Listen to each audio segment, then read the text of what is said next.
Amigas, amigos de toda la República Argentina, muchísimas gracias por estar con nosotros.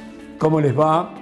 Espero que bien, a pesar de la pandemia, del coronavirus, del que tanto se habla, se difunde por las circunstancias nuevas por las que debe atravesar el hombre, no solo en nuestra patria, la República Argentina, sino en todo el planeta.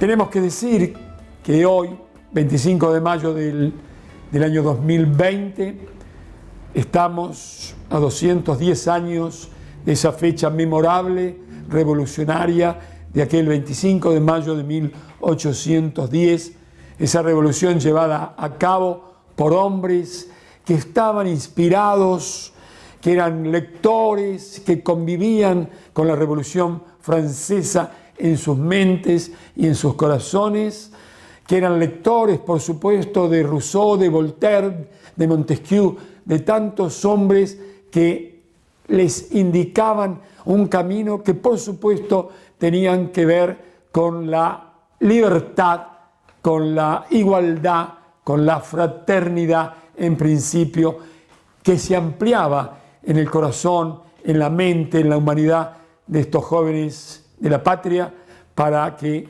haya una tierra que sea nuestra, de todos los habitantes de estos suelos y dueños de su destino, ese destino de América del Sur. Y se da entonces la revolución del 25 de mayo como primer paso fundamental para ir marcando el camino que se da definitivamente el 9 de julio de 1816, 6 años después, que tiene que ver entonces con la independencia no solo del yugo español, sino, como lo dijo algún diputado que conformó el Congreso de Tucumán, que debíamos liberarnos de toda explotación extranjera.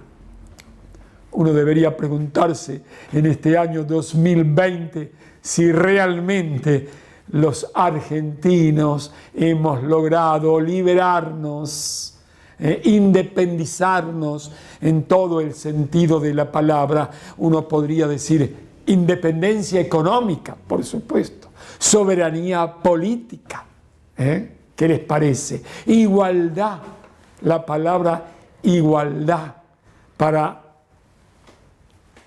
enfrentarse a la desigualdad entre los componentes de una comunidad, ¿no les parece? Fíjense qué palabras, igualdad, fraternidad y justicia por sobre todas las cosas.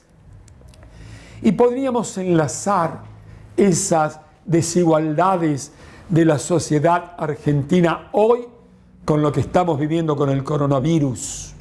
Porque claro, el coronavirus, este virus que se trasladó a estas tierras a través de los aviones de aquellos argentinos o extranjeros que habitan esta tierra con posibilidades económicas, por supuesto, mucho mayor que la de la mayoría de los argentinos, viajando por razones empresariales o de distracción, de turismo, diversión o lo que fuere, nos trajeron a través de los aviones, donde está todo comunicado, el coronavirus, y que ya no tiene límites, abarca a todos los sectores sociales, a todas las clases sociales, pero que en la Argentina dio comienzo en los sectores altos de la sociedad.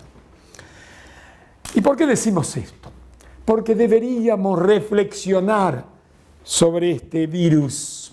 Miren ustedes, saben que hace 30 años he entrevistado a científicos y médicos en todas las especialidades. En estos días, en estos tiempos, en estos 2 meses, han pasado por este programa infectólogos, virólogos, especialmente los que están abocados en principio a informarnos, a formarnos sobre cómo debemos gambetearlo, eludirlo a este virus tan complicado.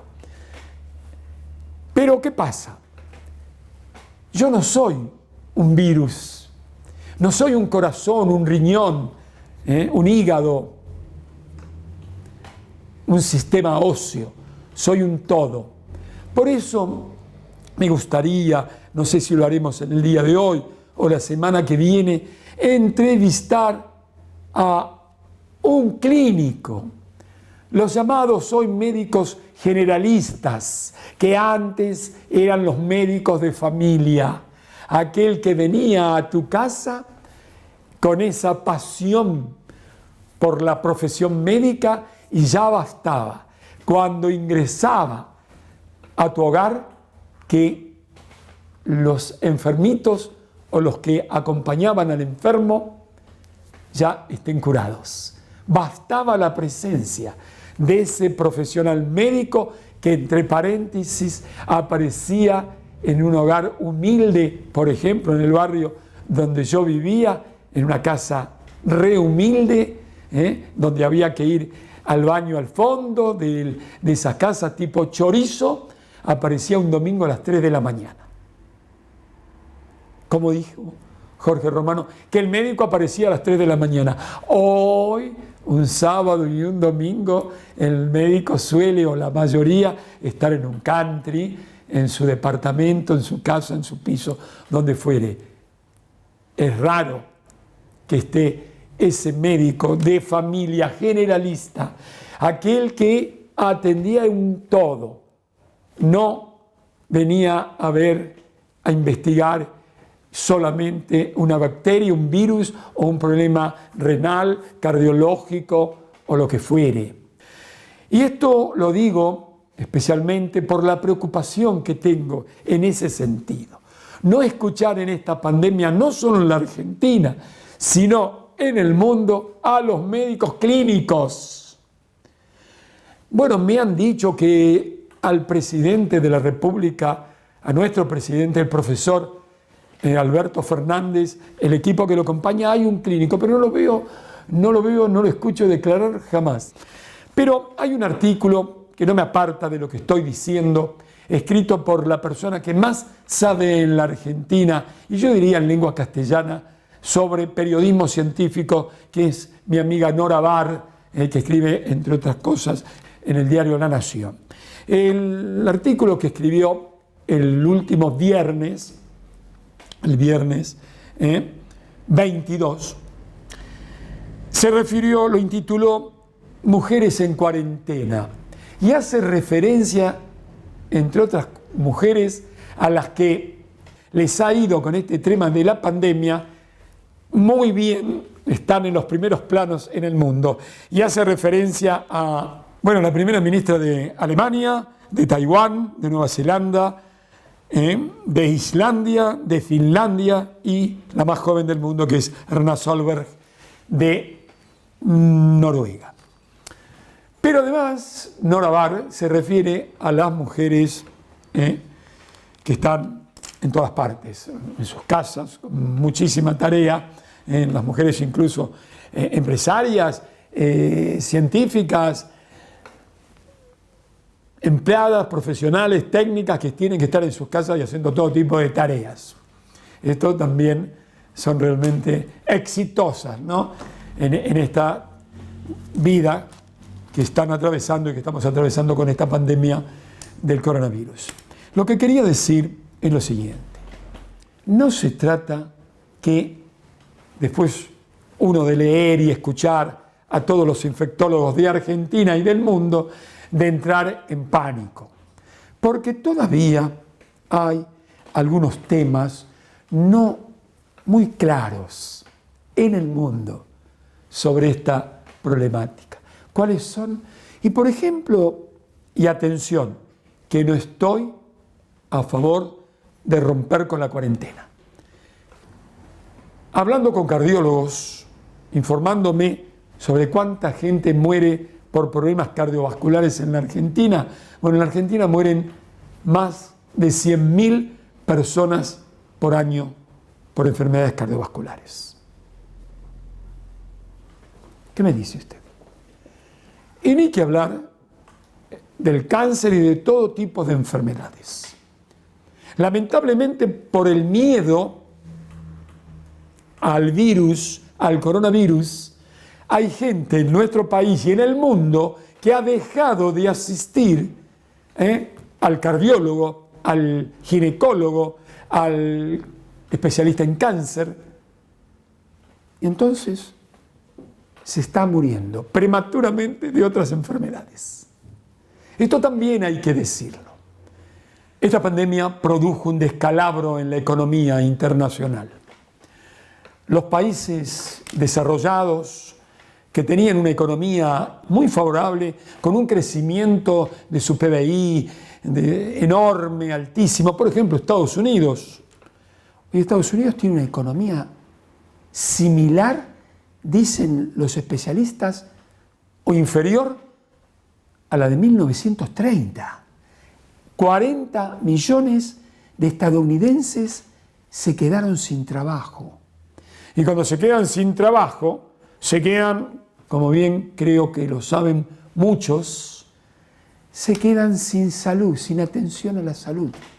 Es decir, un panorama tremendo el de Estados Unidos, un panorama tremendo el de Italia, España, Francia, Inglaterra, y no les diría yo Alemania, porque Alemania fue el único país de Occidente que su primera ministra, su presidenta, Angela Merkel, hace años muy criticada, destinó dineros muy importantes del Estado, sí, del Estado, para apuntalar el sistema de salud.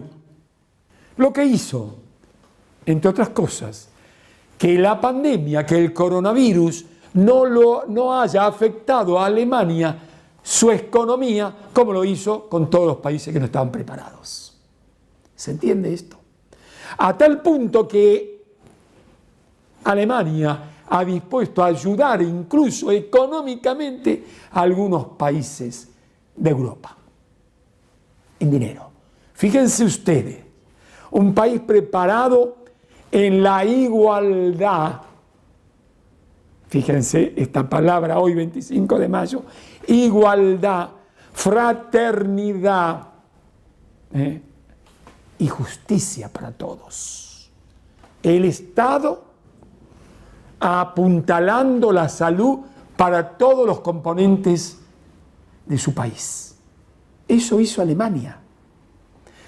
No estoy ni voy a hablar de Asia porque están otra cultura, están adelantados y bueno, no digo nada nuevo cuando son los países que van a imperar, escuchen bien y grábenlo, en todo el sentido de la palabra en la humanidad. Asia. Pero bueno, nosotros los occidentales, ni hablar, los latinoamericanos, las circunstancias son difíciles. Claro, en la República Argentina asume un nuevo gobierno, el que dirige el profesor Alberto Fernández, con la mayor deuda de la historia argentina, con un país realmente arruinado desde todo punto de vista, como lo admitió el Fondo Monetario Internacional ahora, que Argentina no está en condiciones, dijo, de asumir una deuda impagable. Y bueno, empieza a gobernar por decisión del pueblo argentino el profesor Alberto Fernández y se produce esta pandemia. Sobre llovido mojado. Destruidos económicamente y encima se nos viene el coronavirus. Sin embargo, de alguna manera con la comprensión. Fíjense ustedes, lo que me atrevo a decir del Fondo Monetario Internacional y de los, entre comillas, acreedores. No se piensa tanto en la deuda, no se piensa tanto en la economía, sino se ha pensado con el aval del gobierno y de la oposición. Se tomaron medidas muy severas como la cuarentena. ¿Qué produjo esto? Un mayor descalabro en una economía totalmente fundida en la Argentina y se privilegió la salud. ¿Salió bien? Según el mundo, editoriales del mundo, no solamente los argentinos, hasta ahora muy, pero muy bien. Ahora bien, ¿cuál es la situación actual desde este modesto punto de vista de este periodista? Quiero suponer, y creo no equivocarme, que a partir del 8 de junio, Argentina va a flexibilizar muchísimo más para que las industrias, las empresas y los comercios empiecen a ir acompañando una reactivación que no se venía dando porque estaba fundido el país en octubre del 2019, pero una reactivación de la economía, que seguramente, entre otras cosas, solucionando en parte, como creo que se va a solucionar, el problema de la deuda externa, eso va a permitir, además, que se puedan lograr, no para el Estado argentino, pero sí para las empresas, industrias y grandes comercios de nuestro país, los préstamos externos necesarios para ir haciendo crecer esta maquinaria argentina. Comercio, empresa, industria. Un canto a la esperanza. Pero se trata también de no crear el pánico en la gente. ¿Hay que tomar medidas precautorias? Por supuesto que sí. ¿Hay que salir con barbijo? Sí. Pero mantener la distancia prudencial, 2 metros o más, sí.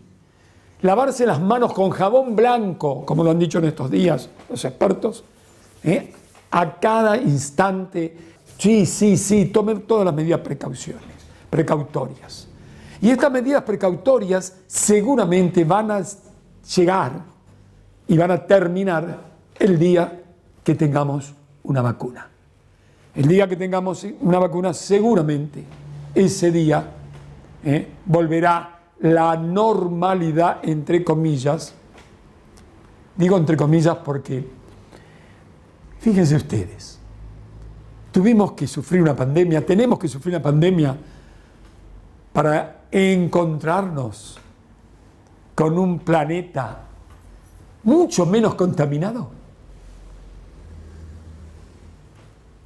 Sabremos, apenas pongamos las máquinas en movimiento en el planeta, sabremos cuidar un poco esta casa nuestra, la Tierra, que altamente contaminada nos perjudica a todos. Entonces, digo, cuidarnos, claro que sí, pero ansío, como creo que también los dirigentes, y espero que lo pongan en práctica, que podamos volver a producir para ir paulatinamente saliendo de esta problemática seria. Primera parte del programa del día de hoy. No cambie de canal. Tengo una sorpresita para cada uno de ustedes. Hasta luego.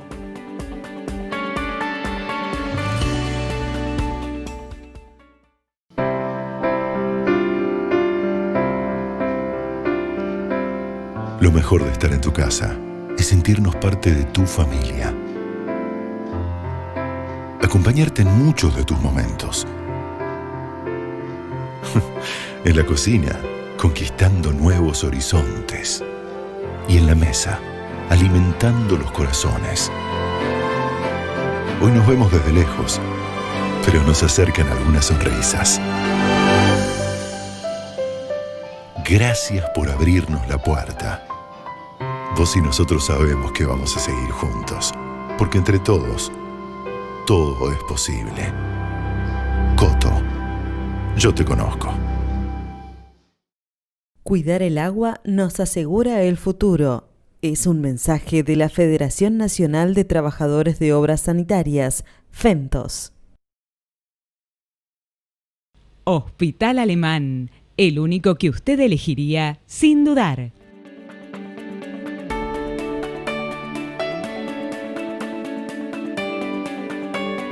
Bueno, Jorge, antes que nada, un saludo. Nos conocemos hace ya mucho tiempo y yo siempre destaco la tarea que tú realizas en la televisión.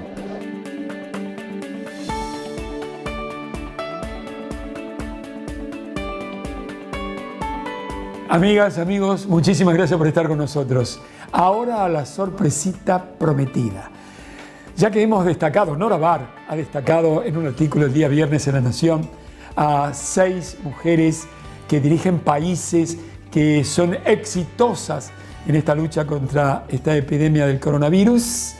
Hoy, con una inmensa alegría, les presento a una mujer argentina, a una física argentina notable, reestudiosa, muy humilde. Se trata de Karen Hallberg, que a todos los títulos que tiene la acaban de incorporar a las academias de ciencias de América Latina. Felicitaciones, Karen, de todo corazón. Les presento entonces, allá vamos, Karen Hallberg.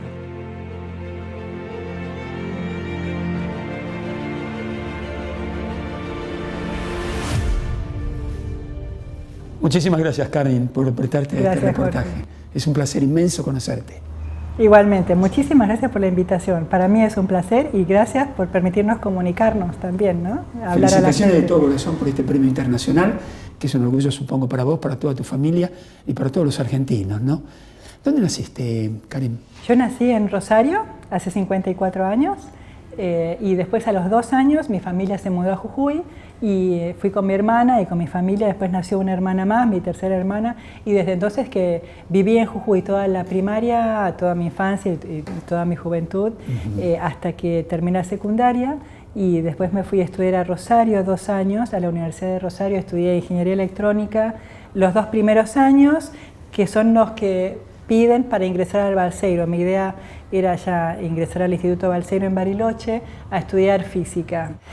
Muy agradecida, eternamente agradecida al país por haberme brindado. Yo soy un producto de la educación pública desde jardín, la primaria en la Escuela Belgrano en Jujuy, la secundaria hice los 2 primeros años en la Escuela Normal y después terminé en el Colegio Nacional.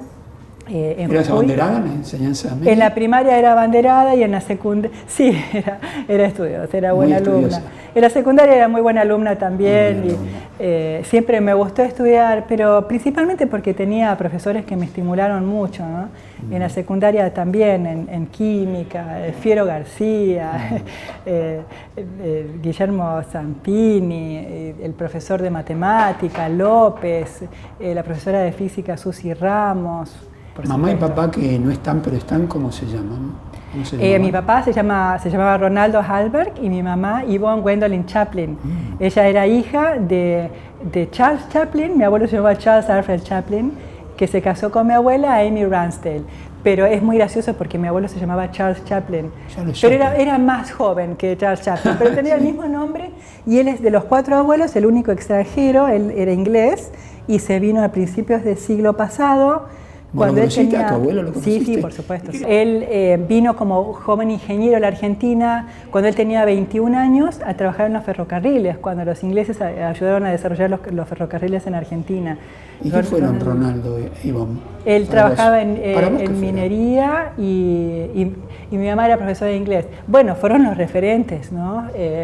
Los que me estimularon desde muy chica. Yo creo que pensando en cómo hacer para estimular a los niños en ciencia y tecnología, me parece que el estímulo familiar es fundamental el no dejar de caer, esa curiosidad innata que tienen los chicos consigo y tratar de estimular el pensamiento crítico, el pensamiento analítico. Me parece que el apoyo familiar es fundamental y justamente desarrollar las aptitudes de razonamiento y de pensamiento crítico en este momento, ¿no? Que estamos bombardeados de información falsa, de cosas que no sabemos, de demasiada información también. Yo creo que es fundamental desarrollar esas aptitudes en los chicos desde muy chiquitos. La facultad entonces, en la facultad de... La facultad, empecé los 2 primeros años en la Facultad de Ingeniería de Rosario, en la Universidad Nacional de Rosario, los 2 primeros años que son mandatorios para dar el examen de ingreso al Balseiro. Yo en esa época di el examen de ingreso en Buenos Aires, ahora está federalizado, en varias ciudades se hace el examen de ingreso. Es un examen de conocimientos físicos y matemáticos y después hay una entrevista personal. Yo ingresé y empecé en el 84, fui a Bariloche ya como estudiante, una de las pocas mujeres, para estudiar física allá en Bariloche. ¿Cuál es tu impresión sobre la creación del Ministerio de Ciencia y Tecnología en la Argentina, que se logró repatriar más de 1000 científicos jóvenes? ¿Cuál es tu visión hoy de una científica tan importante como vos, que ya tiene prestigio internacional? ¿Cómo lo ves eso? En pocas palabras, yo creo, Jorge, que nuestro país solo sale con un fuerte apoyo a la educación, a la ciencia y la tecnología. Y lo digo con toda la intención. La creación del Ministerio de Ciencia y Tecnología fue una movida muy importante. Yo creo que hay que reconocer las cosas buenas y hay que criticar las cosas malas de cada uno de los gobiernos. Correcto. En particular, el reconocimiento del apoyo a la ciencia, que realmente fue muy importante. En este momento estamos pasando una crisis financiera o dificultades financieras, la devaluación nos pegó mucho, son las fluctuaciones que venimos teniendo hace mucho tiempo en ciencia y tecnología.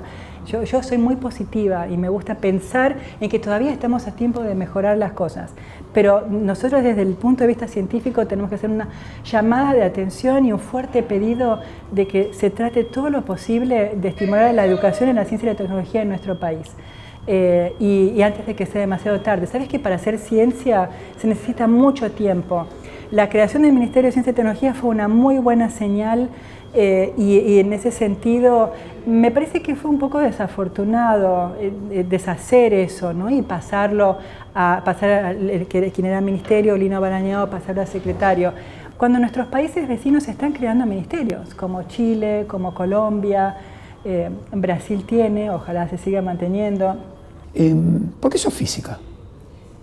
Porque me encanta. Yo soy, en realidad me gustaba la ciencia. Yo era muy curiosa desde muy chiquita y bueno, con este club de ciencias que te contaba, pero después... ¿Club de ciencias a los 10 años? Sí, porque era divertido. No sé de dónde salió. Yo creo que realmente fue mucho estímulo de la familia, es fundamental eso. Después, cuando estaba en la secundaria, tuvimos estos buenos profesores y siempre me gustaba la ciencia, me gustaba la genética, me gustaban las ingenierías, me gustaba la física, me gustaban mucho las matemáticas. Entonces cuando yo entiendo a los jóvenes ahora, ¿no? De más o menos saben a dónde quieren ir, pero no saben qué carrera.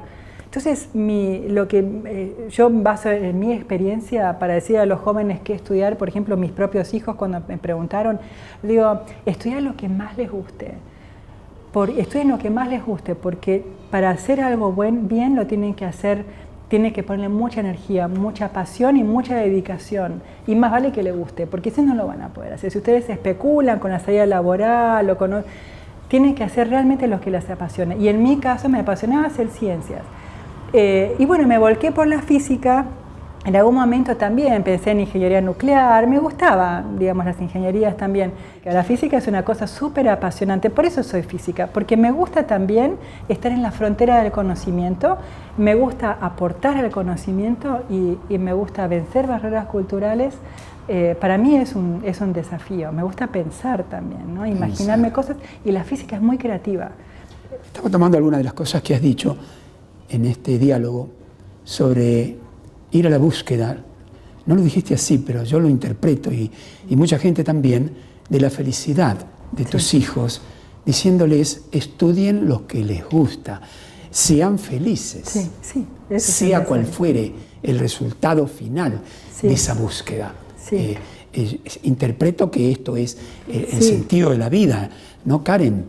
Sí, por supuesto, porque para ser pleno, para desarrollarse, uno tiene que hacer lo que uno más siente, donde uno puede poner toda la energía.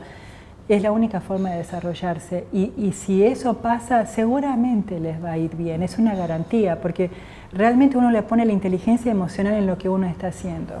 Es la única forma. Yo creo que lo interpretaste muy bien, Jorge. O sea, ¿Qué la felicidad, ¿no? Dice la felicidad, eso es lo que has dicho. Porque le dijiste, hagan lo que les guste, lo que realmente les va a gustar. Bueno, supongo que tienen el ejemplo. Los jóvenes, ¿y tus hijos qué se llaman? Mi hijo mayor, Kevin, tiene 30 años. Kevin. Él estudió Ciencias de la Computación. Y mi hija, tengo 2 hijos, mi hija se llama Tania, tiene 26 años y es médica, estudió en la UBA y ahora está haciendo la residencia en ginecología y obstetricia, está en el hospital regional en Bariloche. Yo estoy feliz cuando los veo felices a ellos y yo veo que ellos han elegido la carrera que les gusta, lo están haciendo con mucha pasión, mi hijo más científico, mi hija más de servicio social y eso me hace feliz a mí también. ¿Y tu compañero físico? ¿Qué siente de mi marido es físico. Físico, es físico. ¿Tu marido qué se llama? Mi marido se llama Ingo Alecote. Él es físico, éramos compañeros en el Balseiro y nos recibimos juntos. Siguió por un área un poquito diferente, él siguió con altas energías y partículas elementales y yo estudié más ciencia, la física cuántica de los materiales, pero nos doctoramos casi al mismo tiempo, o sea que tuvimos una carrera bastante afín entre los dos. Y después nos fuimos a Alemania con ya los 2 chicos muy chiquitos, yo con un puesto postdoctoral a un instituto Max Planck y él también a trabajar como manager en ciencia. Fuimos a 2 institutos Max Planck, uno en Stuttgart y uno en Dresden, que estamos hablando del 94, cuando se había unido las 2 Alemanias. Eran 4 años después de la reunificación alemana y ahí el Max Planck estaba creando institutos nuevos en la parte oriental y nosotros fuimos a uno de esos institutos nuevos y de hecho yo fui la primera a dar un seminario en el instituto nuevo en Dresden, una ciudad que fue devastada por un bombardeo en el 45 al terminar la Segunda Guerra Mundial. Todavía cuando nosotros llegamos había vestigios de ese bombardeo que te ponían la piel de gallina, ¿no? Cómo resurgió después toda la sociedad. ¿Estás orgullosa de ser una científica del Balseiro? Sí, a mí yo siento mucho por esa institución, por los profesores, por el espíritu de trabajo. Hay una educación que es muy personalizada. Ahora como profesora en el instituto vuelco en mis estudiantes lo que volcaron en mí los profesores que tuve, que es educación personalizada, un seguimiento, la educación del máximo nivel y además mantenerlos también totalmente actualizados. Para ser profesor en el Balseiro uno tiene que ser investigador en actividad, porque es la única forma de transmitirle los últimos conocimientos en cada una de las materias, ¿no? Yo aprendí física de enseñarlo, porque cuando uno estudia, más o menos tiene una primera idea, diríamos en física la primera aproximación, pero cuando uno tiene que enseñar, ahí es donde realmente uno tiene que producir el conocimiento, tiene que enseñarlo, tiene que transmitirlo, y ahí es donde realmente uno lo estudia y lo tiene que entender en profundidad para poder enseñarlo, ¿no? La física cuántica se expande. Estás hablando de ondas. Claro, de ondas, claro. Bueno, esa aclaración. Está bien, tenés una muy buena idea ya de lo que es la física. Bueno, no. Fue saliendo pensando en todas las disciplinas que abarca, en los misterios todavía. Una palabra misterio, seguramente un físico no sé si le gusta tanto. Está muy bien esa palabra, hay muchos misterios. Hay muchos misterios. El conocimiento, a medida que el conocimiento nos da más dudas que certezas. ¿Por qué? Porque cada vez que avanzamos un pasito, se nos abren 10 preguntas. Es como un poco raro, ¿no? Es decir, me encanta avanzar en el conocimiento, pero en realidad somos un poco masoquistas porque estamos generando más dudas. Pero eso es fascinante, porque uno dice, cuanto más sé, menos sé. Esa es la frontera del conocimiento. Solo sé que no sé nada. Y la física cuántica no es una física nueva, ¿no? Son leyes de la naturaleza responde a esas leyes, que por lo menos discusiones científicas, al principio, pero estamos hablando hace 100 años, ¿no? o sea, sí, claro. Son leyes de la naturaleza muy bien establecidas y fueron desarrolladas a principios del siglo pasado. La física cuántica son las leyes de la naturaleza que explican el comportamiento de la materia a nivel atómico y a nivel electrónico. Entonces, eso es lo que nosotros usamos tenemos que usar esas leyes para describir los materiales. Nosotros no podemos apelar al electromagnetismo clásico o a la física newtoniana. No sé si recordás, pero fuerza igual a masa por aceleración, las leyes de la cinemática, las leyes de la dinámica. Todo eso funciona bien a escala macroscópica, pero cuando uno va a la escala microscópica, a escala atómica o subatómica, la naturaleza tiene otras leyes, y eso fue lo que descubrió la humanidad hace 100 años. Esas son las leyes de la mecánica cuántica. Pero la mecánica cuántica se restringe a eso, ¿no? Hay muchas cosas que se llaman cuántica ahora, y hay que tener cuidado porque hay cosas que realmente no es la física cuántica que estudiamos nosotros, se referirán a otras cosas. ¿Creías, seguramente que sí, que lo que estabas haciendo iba a tener reconocimiento de la UNESCO? ¿En qué consiste? ¿Qué es lo que vieron el jurado de la UNESCO para otorgarte el premio a vos en esta especialidad? Por supuesto que nosotros trabajamos y nunca nos esperábamos que pudiera ser reconocido de esta forma, ¿no? Porque en realidad este tipo de reconocimientos viene después de mucho tiempo de trabajo. Lo que nosotros, estoy hablando en plural porque la ciencia no se hace en soledad, sí, nosotros hacemos hay que hablar de nosotros. Inclusive cuando uno escribe trabajos en forma individual, la ciencia es una actividad colectiva. Lo que nosotros hicimos en nuestro equipo y con los estudiantes fue desarrollar técnicas numéricas, o sea, algoritmos computacionales, para entender la física de los materiales, de materiales novedosos que tienen potenciales aplicaciones o que están siendo utilizados ahora para la tecnología o la electrónica moderna. Nosotros desarrollamos las técnicas numéricas para entender las propiedades básicas a nivel atómico y las propiedades de los electrones. Nuestras técnicas numéricas se basan en información cuántica. Ese es un concepto también técnico, pero que imagínate que tenés un material y que tiene millones y millones de electrones.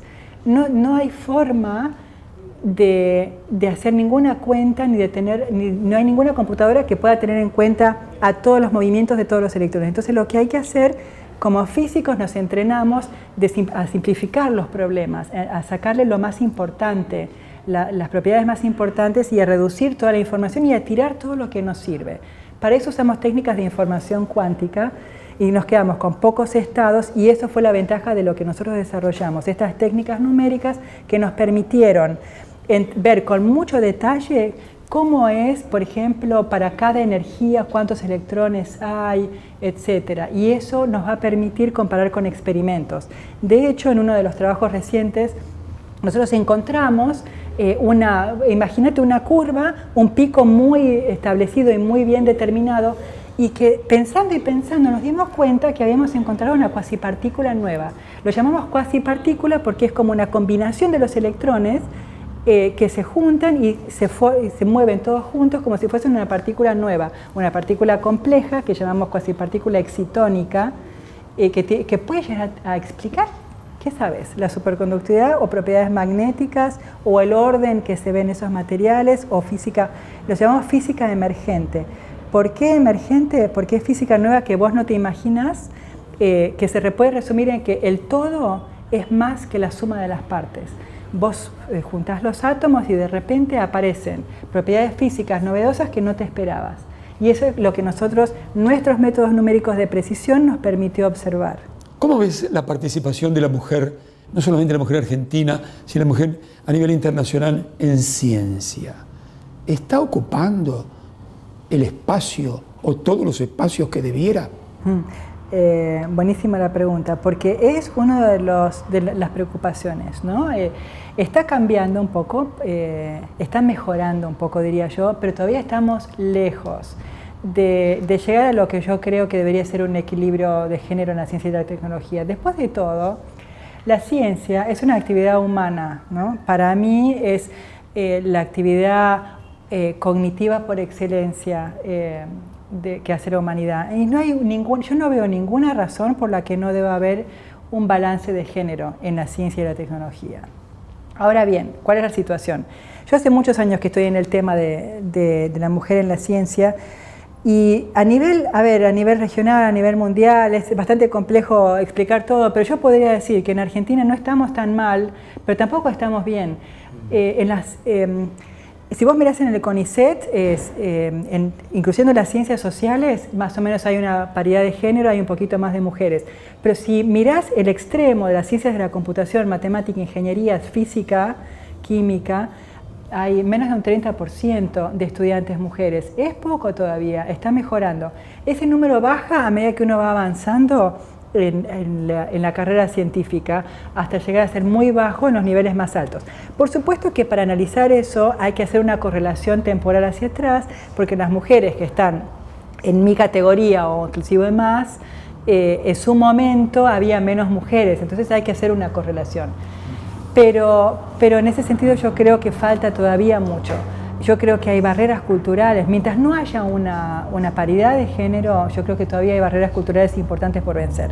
A nivel internacional hay países que están peores que nosotros. Yo creo que Suiza tiene graves problemas, hay menos mujeres en ciencia y tecnología, en estas áreas de la ciencia te estoy diciendo, no en mi área de ciencias físicas y matemáticas de computación.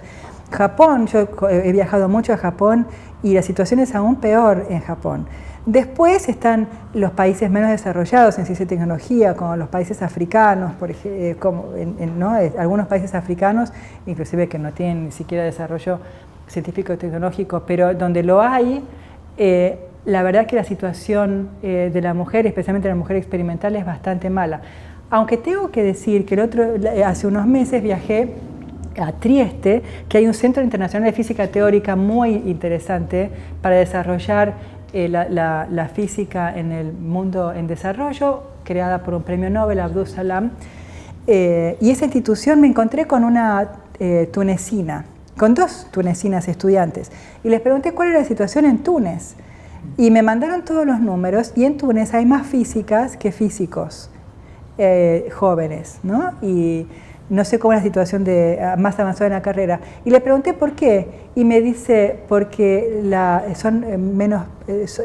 son peor pagadas. Entonces, es una cuestión que también tiene que ver con barreras culturales. Si bien yo me puse contenta, porque había más física, pero responde a otro patrón que es el patrón económico. Entonces, cada país tiene su realidad.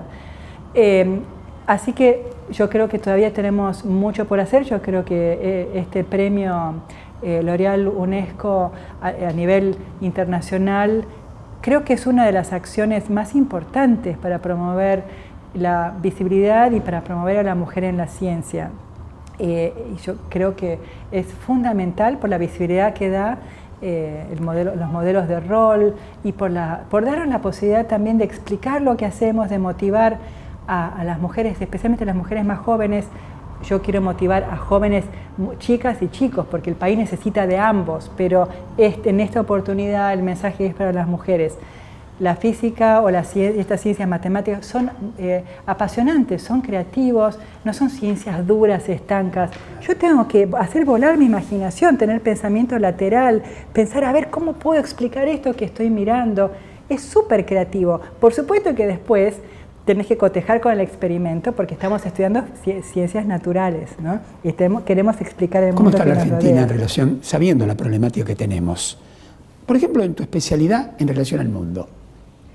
En cuanto a nivel de investigación, estamos muy bien. Nos falta todavía para estar en los niveles más altos de excelencia, pero estamos muy bien. La Argentina, en mi especialidad y en las ciencias biológicas también, en las ciencias físicas, ciencias de la atmósfera, astronomía, computación, tenemos muchos jóvenes muy buenos en desarrollando software, en matemática, en química, ciencia de los materiales. Estamos muy bien. Por supuesto que somos líderes en Latinoamérica y a nivel internacional. A mí me gustaría, porque soy ambiciosa en ese sentido, yo creo que podemos estar en los niveles más altos, competir con Estados Unidos, competir con Europa, No, podemos porque yo conozco el talento argentino, pero eso lo vamos a poder hacer en un tiempo, porque, como te decía, desarrollar la ciencia y tecnología toma mucho tiempo. Hay que desarrollar laboratorios, hay que generar teorías, hay que discutir, hay que generar la masa crítica de investigadores para hacer. Estamos bien, pero podríamos estar mucho mejor. Karen, vos que has viajado por distintos lugares, matemática, física y química se ha convertido para los chinos, hace muchos años, 3 materias fundamentales. Te cuento una cosa cortita. Y computación. Claro, fíjate, ellos hace 20 años, yo entrevistaba a casi todos los chicos de campeones de matemática, física, química, algunos chicos incluso de una escuela muy pobre de Bernal, alrededor del Gran Buenos Aires, que crearon unas pastillas superconductoras, estaban viendo a alguien en el programa y le di una beca 30 días en el Balseiro. Esto ocurrió hace más de 20 años. Entonces, todos esos chicos, campeones de matemática, de física, de química, que participaban en competencias internacionales, en un momento determinado, hace más de 20 años, yo les pregunto, porque no se publicaba nada, les digo, chicos, los ganadores en matemática, en física, son estadounidenses, japoneses, alemanes, japoneses. No, Jorge, hace más de 20 años. Chinos, rusos e indios. Sí, en ese momento trabajando en el exterior, fuera de sus países, pero ahora volviendo a sus países. Si vos vas a Estados Unidos, a Europa, pero principalmente en Estados Unidos, hay muchos jóvenes de esas nacionalidades, rusos, chinos e indios, y son excelentes. Pero ahora esos países están tratando de llevarlos, y entonces están desarrollando mucho. En China, por ejemplo, hay muchísima gente y hay muchísimos jóvenes haciendo estas ciencias, y muchos han vuelto a China con programas nuevos, con institutos nuevos. Vos vas a cualquier laboratorio de Estados Unidos o inclusive las compañías grandes o en Silicon Valley, vos ves, es muy internacional en ese sentido. Está lleno de chicos de India y de China principalmente. Rusos por ahí no tanto. Pero como te decía, solo vamos a salir cuando haya realmente un apoyo importante a la ciencia y la tecnología. Es fundamental, porque si no, ¿sabes qué, Jorge? La brecha con esos países se hace cada vez más grande, y es cada vez más grande el salto que uno tiene que hacer, hasta que va a haber un momento que va a ser un punto de no retorno, si no apostamos ahora, cuanto antes, al desarrollo científico-tecnológico. Bueno, gracias L'Oréal de París, la UNESCO, de darnos a los argentinos la alegría que se haya abierto la ventana a la esperanza con una científica como vos, notable, tan estudiosa, con un esposo científico, físico, Curie. Cuando uno piensa en esa mujer, ¿no? Con 2 premios Nobel, ¿no? Increíble, sí, en química y en física. ¿Qué era en tu cabecita juvenil, estudiante? Premios Nobel, Jorge, hay 20 mujeres, premios Nobel en las ciencias, no incluye economía, Sí. De 570 y pico de premios de hombres. O sea, hay algo raro ahí también. Eso tiene que revertirse, porque eso hay algo que no es lógico, ¿no? ¿Y qué viene para vos ahora, para tu gente, para tu laboratorio? ¿Cuáles son tus sueños, tus proyectos después de este estímulo que te da tu profesión y la vida? ¿Qué viene ahora? ¿Qué viene ahora? Yo no sé si va a cambiar mucho. Yo sigo totalmente apasionada con lo que estamos haciendo, porque justamente nos están premiando un desarrollo que hicimos y tenemos que, con más razón todavía, posicionarlo, aplicarlo, que se conozca.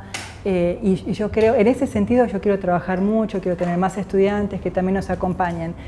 Y nos va a servir también para, desde abajo, convencer a los gobiernos y a la sociedad de la importancia que es que más gente se meta a hacer, se involucre en estas carreras. Para mí ese es mi sueño, ¿no? Que haya un cambio cultural en nuestro país hacia una cultura mucho más científica, tecnológica, de mentalidad de progreso. Yo creo que es la única forma de desarrollarnos. Así que para mí ese es mi sueño.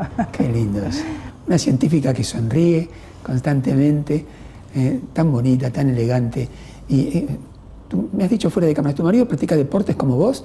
Sí, nos encanta. ¿Y los dos se bañan en el lago? Nos encanta, me encanta bañarme en el lago, el frío del lago me encanta. Ahora en el verano, en el invierno es un poco duro y ahí usamos traje de neopren, pero ahora en el verano... ¿Van los dos? Vamos al Nahuel Huapi o al lago Moreno y nadamos, sí, 40 minutos.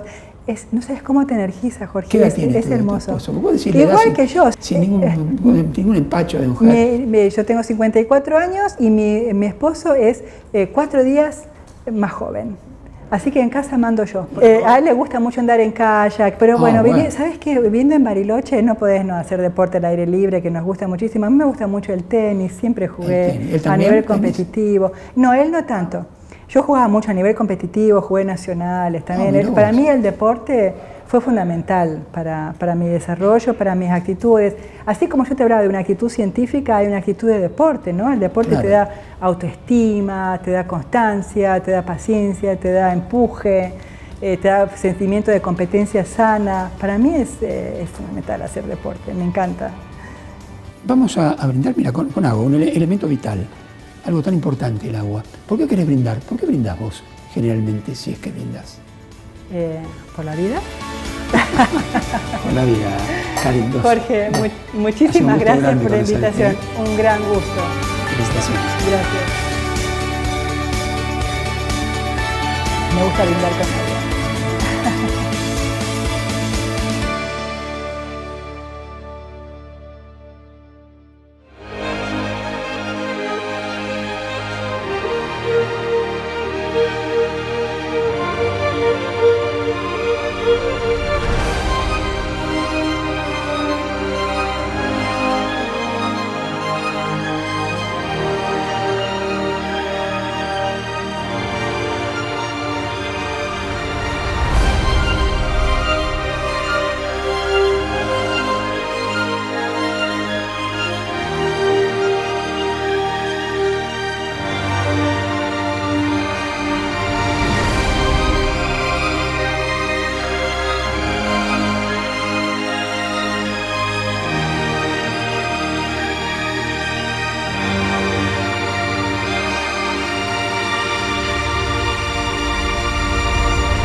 Feliz Día de la Patria, amigos, amigas de toda la República Argentina. Nos retiramos con las estrofas de nuestro himno nacional en la voz de Jairo, para mí una de las grandes voces del canto que dio nuestra tierra. Atención, país.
al gran pueblo argentino, salud.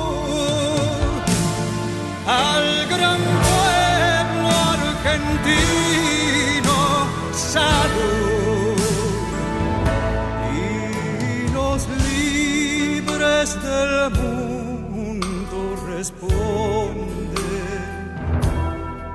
al gran pueblo argentino, salud. Y los libres del mundo responden al gran pueblo argentino, salud.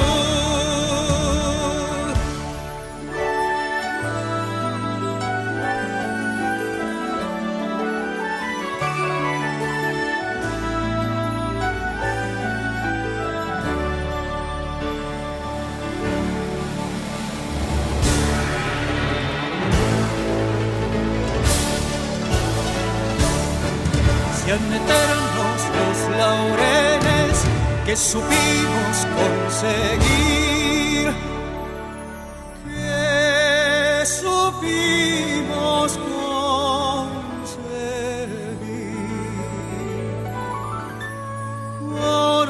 coronados de gloria viva.